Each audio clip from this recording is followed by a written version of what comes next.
80 years ago, this was the site of the 6th largest city in Utah. More than 8,000 people lived here. There was a hospital.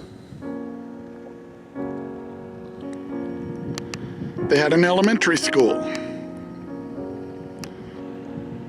Make that 2 elementary schools. But while the elementary schools had nice pretty names, not so much for the residential barracks. We're in the remote west desert of Utah in Millard County, about 15 miles northwest of the city of Delta. And the thing is, none of those 8,000 residents chose to live here. In fact, they were forced to live here under armed guard. This is the site of the Topaz Relocation Center in Central Utah. Its name a euphemism created by the government almost as if to put a bow on what was going on here. 15 miles away on the main drag in the town of Delta, an excellent museum tells the story of Topaz. The saga began only weeks after Japan bombed Pearl Harbor in December 1941. The United States had been thrust onto a war footing, and people of Japanese descent became objects of fear and distrust. President Franklin Roosevelt issued Executive Order number 9066, which compelled Japanese people to move away from the West Coast. There were 120,000 people, 2/3 of whom were U.S. citizens, who were given 2 weeks to put their lives on hold, close their shops, collect their possessions, shutter their homes, and move away from the West Coast. Those who didn't have a place to go or otherwise couldn't go were forced to move into temporary assembly facilities like horse racing tracks, and they were housed in temporary camps there. The wartime government set out to work building more permanent encampments to house these huge numbers of people. And ultimately, the government constructed 10 different relocation centers in 7 different states. The Topaz Relocation Center, officially called the Central Utah Relocation Center, opened just a few months later.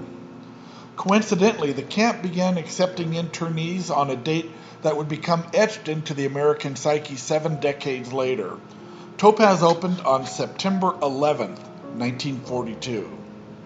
At any given time, up to 8,000 people were imprisoned in Topaz, living in barracks lacking privacy and taking meals in common mess halls. The camps were situated in very remote locations, and the people who were forced into them dealt with harsh weather, extreme temperatures, and dust storms while being held behind barbed wire overlooked by guard towers. The museum in Delta is a really good museum, excellent even. You'll see powerful exhibits covering the beginning of the war and the roundup. This display with a giant tree of tags collected from the single bag that each internee was allowed to bring in touched me. You'll see cartoons and propaganda loaded with racist tropes. Information about weddings that occurred among the internees inside the camp. There's artwork created by people who were interned here, and even yearbooks from the high school that was located inside the camp. For me, the most impactful thing in the museum was this recreation of the inside of one of the living quarters. It's pretty small, with dimensions of only about 20 by 20, and it's sparsely furnished with 4 low, squatty cots.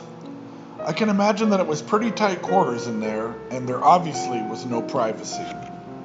Each barrack in the camp contained 10 or 12 of these rooms just like this, and there were over 600 barracks packed into the single 1 square mile of space on which Topaz was located. The camp was designed to accommodate up to 9,000 people within its 640 acres. These barracks were grouped into blocks wherein the residents of 12 different barracks shared common latrines, a mess hall, and a recreation room. Which reminds me, out in the courtyard behind the museum is a rebuilt recreation room too. Notice the thin tar paper which served as the only insulation from Utah's cold winters. When you visit here, if this museum is open, by all means, visit it first so that you can learn the story of Topaz before you go out to see the site. But even if the museum is closed, don't skip the site. It's important to know and remember what happened here. When you drive out there, one thing that you'll notice is just how remote this location is. This place is really remote. In fact, even after 80 years, the road in front of it still isn't paved. When you get there, be sure to check out the historical markers at the northwest corner of the camp and then explore the historical site.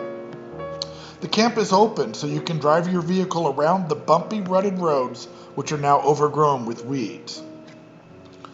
There are plentiful signs posted around the property to help you find your way around and to know what existed in each place. You can also get a map from the visitor center before you come out there.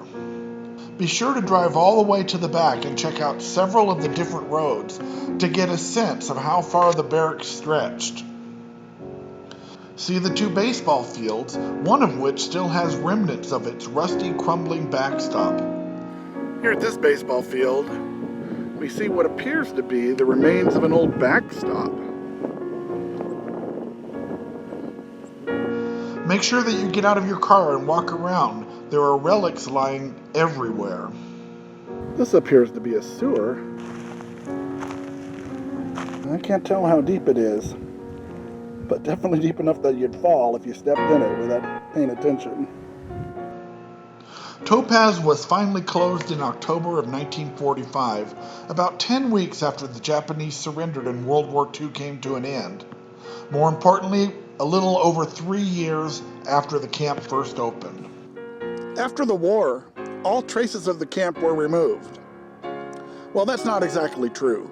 You can't say all traces were removed, because there are still plenty of foundations and loose bricks and blank spots where the barracks used to be, but all the buildings and structures themselves were removed. In fact, there was a fire sale on the structures at the end of the war. Locals could come by and purchase half a barrack for $250, and they did, and used them as storage sheds, and some people even turned them into their own houses. Once again, this is the Topaz War Relocation Center, located in Millard County, Utah. The former campsite is located about 15 miles northwest of Delta, and the museum is in the center of town. Both the camp and the museum are free. So that's my look at the Topaz Relocation Center. I hope you enjoyed this video. If you did, please give it a thumbs up so that YouTube will share it with other people. And if you enjoy the content on my channel, I'd be honored to have you as a subscriber. This is Postcard Dan in Delta, Utah.